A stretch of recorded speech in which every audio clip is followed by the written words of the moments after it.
ನಮಸ್ಕಾರ ಎಲ್ರಿಗೂ. ಇವತ್ತಿನ ವಿಡಿಯೋದಲ್ಲಿ ಎಚ್ ಸಿ ಎಲ್ ಟೆಕ್ನಲ್ಲಿ ಹೈರಿಂಗ್ ಆಗ್ತಾ ಇದೆ ಸರ್ವಿಸ್ ಡೆಸ್ಕ್ ಅಸೋಸಿಯೇಟಿವ್ ರೋಲ್ಗೆ. ಈವನ್ ಇದಕ್ಕೆ ಫ್ರೆಷರ್ಸ್ ಕೂಡ ಅಪ್ಲೈ ಮಾಡ್ಬೋದಾಗಿರುತ್ತೆ.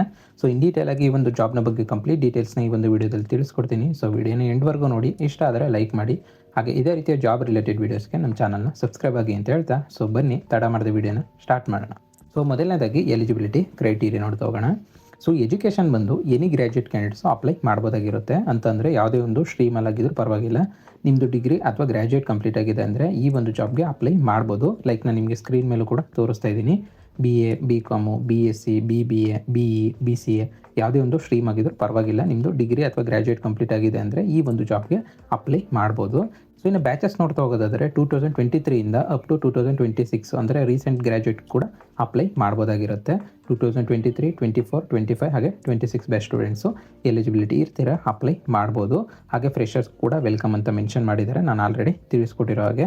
ಅದರ ಜೊತೆಗೆ ಮೇಯ್ನು ಇದಕ್ಕೆ ಇಂಗ್ಲೀಷ್ ಕಮ್ಯುನಿಕೇಷನ್ ಸ್ಕಿಲ್ಲು ಮ್ಯಾಂಡೇಟ್ರಿ ಇದ್ದೇ ಇರುತ್ತೆ. ಇಂಗ್ಲೀಷ್ ಕಮ್ಯುನಿಕೇಷನ್ ಸ್ಕಿಲ್ ಒಂದು ನಿಮ್ಮದು ಚೆನ್ನಾಗಿತ್ತು ಅಂದರೆ ಈ ಒಂದು ಜಾಬ್ಗೆ ಅಪ್ಲೈ ಮಾಡ್ಬೋದು. ಹಾಗೆ ರೊಟೇಷನಲ್ ಶಿಫ್ಟ್ಗೂ ಕೂಡ ನೀವು ರೆಡಿ ಇರಬೇಕಾಗಿರುತ್ತೆ, ಬಿಕಾಸ್ ಇದು ರೊಟೇಷನಲ್ ಶಿಫ್ಟ್ ಇರುತ್ತೆ ಅಂತಲೇ ಹೇಳ್ಬೋದು ವರ್ಕು. ಇದಿಷ್ಟು eligibility criteria. Technical degree compulsory ಇರೋದಿಲ್ಲ, ಯಾವುದೇ ಒಂದು ಸ್ಟ್ರೀಮ್ ಆಗಿದ್ರೂ ಅಪ್ಲೈ ಮಾಡ್ಬೋದಾಗಿರುತ್ತೆ. ನೀವು ಅಪ್ಲೈ ಮಾಡೋ ಸ್ಟೆಪ್ಸ್ನ ಮುಂದೆ ತಿಳಿಸ್ಕೊಡ್ತೀನಿ. ಇದಿಷ್ಟಾಗಿರುತ್ತೆ ಎಲಿಜಿಬಿಲಿಟಿ ಕ್ರೈಟೀರಿಯಾ. ಇನ್ನು ನೆಕ್ಸ್ಟು ರಿಕ್ವೈರ್ಡ್ ಸ್ಕಿಲ್ಸ್ನ ನೋಡ್ತಾ ಹೋಗೋಣ. ಅಂತಂದರೆ ಈ ಒಂದು ಜಾಬ್ಗೆ ಅಥವಾ ಈ ಒಂದು ರೋಲ್ಗೆ ಏನೇ ಸ್ಕಿಲ್ಸ್ ಬೇಕು ಅಂತ ತಿಳಿಸ್ಕೊಡ್ತೀನಿ. ಆದಷ್ಟು ಈ ಒಂದು ಸ್ಕಿಲ್ಗಳನ್ನ ನಿಮ್ಮ ರಿಸ್ಯೂಮ್ನಲ್ಲೂ ಕೂಡ ಹೈಲೈಟ್ ಮಾಡಿ.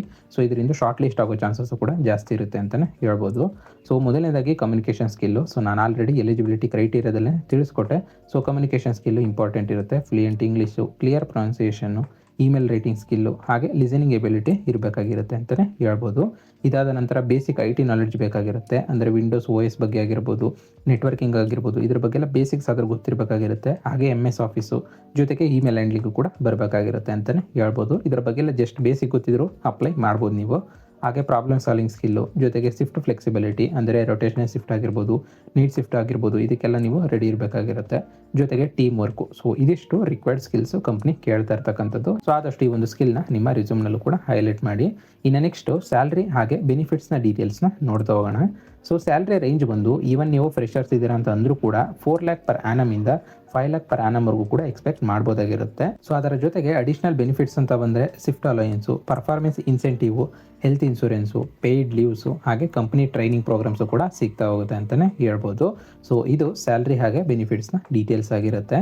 ಇನ್ನು ನೆಕ್ಸ್ಟು ಕೆರಿಯರ್ ಗ್ರೋತ್ನ ನೋಡ್ತಾ ಹೋಗೋಣ. ಅಂತಂದರೆ ಸರ್ವಿಸ್ ಡೆಸ್ಕ್ ಅಸೋಸಿಯೇಟಿವಿಂದ ಸ್ಟಾರ್ಟ್ ಮಾಡಿದ್ದೀರಾ ಅಂತಂದರೆ senior analyst, SME, team lead, operations manager ಅಂತ ಕೂಡ ನಿಮಗೆ ಪ್ರಮೋಷನ್ ಸಿಗ್ತಾ ಹೋಗುತ್ತೆ. ಅದು ಕೂಡ ವಿತಿನ್ 1 to 2 ಇಯರ್ಸಲ್ಲಿನೇ ನಿಮ್ಮ ಪರ್ಫಾರ್ಮೆನ್ಸ್ ಮೇಲೆ ಡಿಪೆಂಡ್ ಆಗಿರುತ್ತೆ ಅಂತಲೇ ಹೇಳ್ಬೋದು.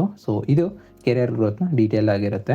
ಇನ್ನು ನೆಕ್ಸ್ಟು ಈ ಒಂದು ಜಾಬ್ಗೆ ಹೇಗೆ ಅಪ್ಲೈ ಮಾಡೋದು ಅಂತ ನೋಡ್ತಾ ಹೋಗೋಣ.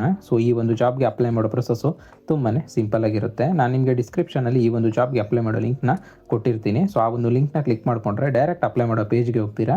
ಅಲ್ಲಿಂದ ನೀವು ಅಪ್ಲೈ ಮಾಡ್ಬೋದಾಗಿರುತ್ತೆ. ಆ ಒಂದು ಲಿಂಕ್ನ ಕ್ಲಿಕ್ ಮಾಡಿಕೊಂಡ್ರೆ ನಿಮಗೆ ಒಂದು ರಿಜಿಸ್ಟ್ರೇಷನ್ ಫಾರ್ಮು ಓಪನ್ ಆಗುತ್ತೆ. ಆ ಒಂದು ಫಾರ್ಮ್ನ ನೀವು ಕ್ಲಿಯರಾಗಿ ಡೀಟೇಲ್ಸ್ನೆಲ್ಲ ಕೊಡಬೇಕಾಗಿರುತ್ತೆ. ಏನೇನು ಡೀಟೇಲ್ಸ್ ಕೇಳಿರ್ತಾರೆ ಅದು, ಅದರ ಜೊತೆಗೆ ಅಕಾಡೆಮಿಕ್ ಡೀಟೇಲ್ಸು, ಹಾಗೆ ರಿಕ್ವೈರ್ಡ್ ಡಾಕ್ಯುಮೆಂಟ್ಸು ಅಂತಂದರೆ ರಿಸ್ಯೂಮ್ ಆಗಿರ್ಬೋದು. ಜೊತೆಗೆ ಡಾಕ್ಯುಮೆಂಟ್ಸ್ ಏನೇನು ಕೇಳಿರ್ತಾರೆ ಅದನ್ನು ಕ್ಲೀನಾಗಿ ನೋಡಿಕೊಂಡು ನೀವು ಅಲ್ಲಿ ಅಪ್ಲೋಡ್ ಮಾಡ್ಬೋದಾಗಿರುತ್ತೆ. ಅದಾದ ನಂತರ ಒಂದ್ಸತಿ ಕನ್ಫರ್ಮ್ ಮಾಡಿಕೊಂಡು ನೀವು ಸಬ್ಮಿಟ್ ಮಾಡಿದ್ದೀರಾ ಅಂದರೆ ನೀವೇನಾದರೂ ಶಾರ್ಟ್ ಲಿಸ್ಟ್ ಆದರೆ ನಿಮಗೆ ಮೇಲ್ ಥ್ರೂ ರಿಪ್ಲೈ ಬರುತ್ತೆ ಅಂತಲೇ ಹೇಳ್ಬೋದು. ಈ ಒಂದು ಸ್ಟೆಪ್ಸ್ನಲ್ಲಾದರೂ ಅಪ್ಲೈ ಮಾಡ್ಬೋದು. ಇಲ್ಲ ಅಂತಂದರೆ ಡೈರೆಕ್ಟ್ ಅಫಿಷಿಯಲ್ ಪೇಜ್ಗೆ ಹೋಗ್ತೀರಾ ಅಂತಂದರೆ SL Tech ಅವ್ರದ್ದು ಅಫಿಷಿಯಲ್ ಪೇಜು ಕೂಡ ಇದೆ. ಅಲ್ಲಿಗೂ ಕೂಡ ಹೋಗಿ ನೀವು ಅಪ್ಲೈ ಮಾಡ್ಬೋದಾಗಿರುತ್ತೆ. ಅಪ್ಲೈ ಮಾಡೋ ಸ್ಟೆಪ್ಸ್ನಲ್ಲಿ ಯಾವುದೇ ರೀತಿಯ ಡೌಟ್ ಇತ್ತು ಅಂತಂದರೆ ಕಮೆಂಟ್ ಮಾಡಿ. ಇನ್ನು ನೆಕ್ಸ್ಟು ಇಂಟರ್ವ್ಯೂನ ಪ್ರೊಸೆಸ್ ನೋಡ್ತಾ ಹೋಗೋಣ. ಅಂತಂದರೆ ಇಂಟರ್ವ್ಯೂ ಯೂಶ್ವಲಿ ಯಾವ್ಯಾವ ರೌಂಡ್ಸಲ್ಲಿ ನಡೆಯುತ್ತೆ ಅಂತ ನೋಡೋದಾದರೆ ಮೊದಲನೇ ರೌಂಡ್ ಬಂದು ಆನ್ಲೈನ್ ರಿಜಿಸ್ಟ್ರೇಷನ್ ಆಗುತ್ತೆ. ಇದಾದ ನಂತರ ಆಪ್ಟಿಟ್ಯೂಡ್ ಹಾಗೆ ಕಮ್ಯುನಿಕೇಷನ್ ರೌಂಡ್ ಬರುತ್ತೆ. ನಂತರ 3ನೇ ರೌಂಡು ಟೆಕ್ನಿಕಲ್ ಇಂಟರ್ವ್ಯೂ ಇರುತ್ತೆ. ಕೊನೆಗೆ ಫೈನಲ್ ರೌಂಡು HR ರೌಂಡ್ ಆಗುತ್ತೆ ಅಂತಲೇ ಹೇಳ್ಬೋದು. ಸೇಮ್ ಡೇನೇ ನಿಮಗೆ ರಿಸಲ್ಟ್ ಬರೋ ಚಾನ್ಸಸ್ಸು ಕೂಡ ಜಾಸ್ತಿ ಇರುತ್ತೆ ಅಂತಲೇ ಹೇಳ್ಬೋದು. ಇದು ಇಂಟರ್ವ್ಯೂನ ಪ್ರೊಸೆಸ್ ಆಗಿರುತ್ತೆ. ಇಂಟರ್ವ್ಯೂಲಿ ಕೇಳೋ ಕಾಮನ್ ಕ್ವಶನ್ಸ್ನ ಅಥವಾ ಸ್ಯಾಂಪಲ್ ಕ್ವಶನ್ಸ್ನ ನಾನು ನಿಮಗೆ ಸ್ಕ್ರೀನ್ ಮೇಲೂ ಕೂಡ ತೋರಿಸ್ತಾ ಇದ್ದೀನಿ. ಈ ಥರ ಕ್ವಶನ್ಸ್ಗೆ ನೀವು ಪ್ರಿಪೇರ್ ಆಗಿ ಹೋಗ್ಬೋದು ಅಂತಲೇ ಹೇಳ್ಬೋದು. ಈವನ್ ನಿಮಗೆ ಗೂಗಲಲ್ಲೂ ಕೂಡ ತುಂಬ ವೆಬ್ಸೈಟ್ಸ್ ಇದೆ, ಅಲ್ಲೂ ಕೂಡ ಸಿಗುತ್ತೆ. ಬೇಕಿದ್ರೆ ಅಲ್ಲಿಂದ ಕೂಡ ನೀವು ಪ್ರಾಕ್ಟೀಸ್ ಮಾಡ್ಕೋಬೋದು. ಇದಿಷ್ಟು ಇಂಟರ್ವ್ಯೂನ ಪ್ರೊಸೆಸ್ ಆಗಿರುತ್ತೆ. ಇನ್ನು ನೆಕ್ಸ್ಟು ಪ್ರಿಪ್ರೇಷನ್ ಟಿಪ್ಸ್ನ ನೋಡ್ತಾ ಹೋಗೋಣ. ಅಂತಂದರೆ ಈ ಒಂದು ಇಂಟರ್ವ್ಯೂನ ನೀವು ಕ್ರ್ಯಾಕ್ ಮಾಡೋಕ್ಕೆ ಏನೇನು ಸ್ಟೆಪ್ಸ್ನ ಫಾಲೋ ಮಾಡ್ಕೋಬೇಕು ಅಂತ ನೋಡೋದಾದರೆ ಮೊದಲನೇದಾಗಿ ನೆಟ್ವರ್ಕಿಂಗ್ ಬೇಸಿಕ್ಸ್ನ ರಿವೈಸ್ ಮಾಡ್ಕೊಳ್ಳಿ, ಹಾಗೆ ವಿಂಡೋಸ್ ಕಮಾಂಡ್ಸ್ನ ಪ್ರಾಕ್ಟೀಸ್ ಮಾಡ್ಕೊಳ್ಳಿ. ಇದರ ಬಗ್ಗೆ ಬೇಸಿಕ್ಸ್ ಆದರೂ ಗೊತ್ತಿರಬೇಕಾಗಿರುತ್ತೆ, ಇಂಟರ್ವ್ಯೂನಲ್ಲಿ ಯೂಸ್ ಆಗುತ್ತೆ ಅಂತಲೇ ಹೇಳ್ಬೋದು. ಜೊತೆಗೆ ಇಂಗ್ಲೀಷ್ ಕಮ್ಯುನಿಕೇಷನ್ನ ಪ್ರಾಕ್ಟೀಸ್ ಮಾಡ್ಕೊಳ್ಳಿ. ಇಂಗ್ಲೀಷ್ ಕಮ್ಯುನಿಕೇಷನ್ ಸ್ಕಿಲ್ ತುಂಬಾ ಇಂಪಾರ್ಟೆಂಟ್ ಇದೆ. ಜೊತೆಗೆ ರಿಸ್ಯೂಮ್ನ ಅಪ್ಡೇಟ್ ಮಾಡಿಕೊಂಡು ಆ ಒಂದು ರಿಸ್ಯೂಮ್ನ ನೀವು ಅಪ್ಲೋಡ್ ಮಾಡಬೇಕಾಗಿರುತ್ತೆ, ಜೊತೆಗೆ ಕ್ಯಾರಿ ಮಾಡಬೇಕಾಗಿರುತ್ತೆ ಅಂತಲೇ ಹೇಳ್ಬೋದು. ಬಿಕಾಸ್ ಈ ಒಂದು ಜಾಬ್ನ ಡಿಸ್ಕ್ರಿಪ್ಷನ್ ಏನಿದೆಯೋ ಅದಕ್ಕೆ ತಕ್ಕಾಗೆ ನೀವು ರಿಸ್ಯೂಮ್ನ ಅಪ್ಡೇಟ್ ಮಾಡ್ಕೊಂಡಿದ್ದೀರಾ ಅಂದರೆ ಶಾರ್ಟ್ ಲಿಸ್ಟ್ ಆಗೋ ಚಾನ್ಸಸ್ಸು ಕೂಡ ಜಾಸ್ತಿ ಇರುತ್ತೆ ಅಂತಲೇ ಹೇಳ್ಬೋದು. ಜೊತೆಗೆ ಮಾಕ್ ಇಂಟರ್ವ್ಯೂಸ್ನ ಅಟೆಂಡ್ ಮಾಡಿ. ಸೊ ನಿಮಗೆ ಗೂಗಲಲ್ಲಿ ತುಂಬ ವೆಬ್ಸೈಟ್ ಸಿಗುತ್ತೆ, ಸೊ ಅಲ್ಲಿಂದ ಬೇಕಾದರೆ ಪ್ರಾಕ್ಟೀಸ್ ಮಾಡ್ಕೋಬೋದು. ಸೊ ಇದು ಪ್ರಿಪ್ರೇಷನ್ ಟಿಪ್ಸ್ ಆಗಿರುತ್ತೆ. ಆದಷ್ಟು ಕಾನ್ಫಿಡೆನ್ಸ್ ಹಾಗೆ ಕಮ್ಯುನಿಕೇಷನ್ ಇತ್ತು ಅಂತ ಅಂದರೆ ನಿಮಗೆ ಸೆಲೆಕ್ಷನ್ ಚಾನ್ಸಸ್ಸು ಇನ್ಕ್ರೀಸ್ ಆಗ್ತಾ ಹೋಗುತ್ತೆ ಅಂತಲೇ ಹೇಳ್ಬೋದು. ಸೊ ಇನ್ನು ನೆಕ್ಸ್ಟು ಫೈನಲ್ ರೀಕ್ಯಾಪ್ನ ನೋಡ್ತಾ ಹೋಗೋಣ. ಅಂತಂದರೆ ಓವರಾಲ್ ಆಗಿ ಈ ಒಂದು ಜಾಬ್ನ ಕಂಪ್ಲೀಟ್ ಡೀಟೇಲ್ಸು ನಿಮಗೆ ಈ ಒಂದು ರೀಕ್ಯಾಪ್ ಮೂಲಕ ಸಿಗುತ್ತೆ ಅಂತಲೇ ಹೇಳ್ಬೋದು. ಸೊ ಕಂಪ್ನಿಯ ನೇಮ್ ಬಂದು HCL ಟೆಕ್ ಆಗಿರುತ್ತೆ. ರೋಲ್ ಬಂದು ಸರ್ವಿಸ್ ಡೆಸ್ಕ್ ಅಸೋಸಿಯೇಟಿವ್ ಆಗಿರುತ್ತೆ. ಇನ್ನು ಸ್ಯಾಲ್ರಿ ಬಂದು 4 ಲ್ಯಾಕಿಂದ 5 ಲ್ಯಾಕ್ ಪರ್ ಆ್ಯನಮ್ವರೆಗೂ ಕೂಡ ಎಕ್ಸ್ಪೆಕ್ಟ್ ಮಾಡ್ಬೋದಾಗಿರುತ್ತೆ. ಹಾಗೆ ಬ್ಯಾಚಸ್ ಬಂದು 2023ಇಂದ 2026 ಬ್ಯಾಚ್ ಸ್ಟೂಡೆಂಟ್ಸ್ವರೆಗೂ ಕೂಡ ಅಪ್ಲೈ ಮಾಡ್ಬೋದು. ಹಾಗೆ ಕ್ವಾಲಿಫಿಕೇಷನ್ ಬಂದು ಎನಿ ಗ್ರ್ಯಾಜುಯೇಟ್ ಕ್ಯಾಂಡಿಡೇಟ್ಸ್ ಕೂಡ ಅಪ್ಲೈ ಮಾಡ್ಬೋದಾಗಿರುತ್ತೆ. ಅಂತಂದರೆ ಯಾವುದೇ ಒಂದು ಸ್ಟ್ರೀಮಲ್ಲಾಗಿದ್ರೂ ಪರವಾಗಿಲ್ಲ, ನಿಮ್ಮದು ಡಿಗ್ರಿ ಅಥವಾ ಗ್ರ್ಯಾಜುಯೇಟ್ ಕಂಪ್ಲೀಟ್ ಆಗಿದೆ ಅಂದರೆ ಈ ಒಂದು ಜಾಬ್ಗೆ ಅಪ್ಲೈ ಮಾಡ್ಬೋದಾಗಿರುತ್ತೆ.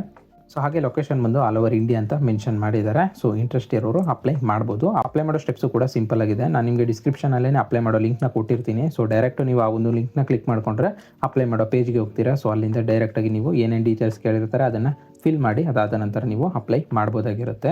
ಸೊ ಇದಿಷ್ಟು ಓವರಾಲ್ ಆಗಿ ಈ ಒಂದು ಜಾಬ್ನ ಕಂಪ್ಲೀಟ್ ಡೀಟೇಲ್ಸು. ಸೊ ವಿಡಿಯೋನ ಇಲ್ಲಿವರೆಗೂ ನೋಡಿದ್ದೀರಾ ಅಂದರೆ ಕಂಪ್ಲೀಟ್ ಇನ್ಫಾರ್ಮೇಷನ್ ಸಿಕ್ಕಿದೆ ಅಂತ ಅಂದ್ಕೊಂಡಿದ್ದೀನಿ. ಇದ್ರ ಮೇಲೂ ನಿಮ್ಗೆ ಯಾವುದೇ ರೀತಿ ಡೌಟ್ಸ್ ಇತ್ತು ಅಂತಂದರೆ ಕಮೆಂಟ್ ಮಾಡಿ ರಿಪ್ಲೈ ಮಾಡ್ತೀನಿ. ಹಾಗೆ ಇದೇ ರೀತಿ ಜಾಬ್ ರಿಲೇಟೆಡ್ ವೀಡಿಯೋಸ್ಗೆ ನಮ್ಮ ಚಾನಲ್ನ ಸಬ್ಸ್ಕ್ರೈಬ್ ಆಗಿ ಅಂತ ಹೇಳ್ತಾ, ಸೊ ಮತ್ತೆ ಮುಂದಿನ ವಿಡಿಯೋ ಜೊತೆಗೆ ಸಿಗೋಣ. ಅಲ್ಲಿವರೆಗೂ ಜೈ ಕರ್ನಾಟಕ, ಮತ್ತೆ ಜೈ ಹಿಂದ್.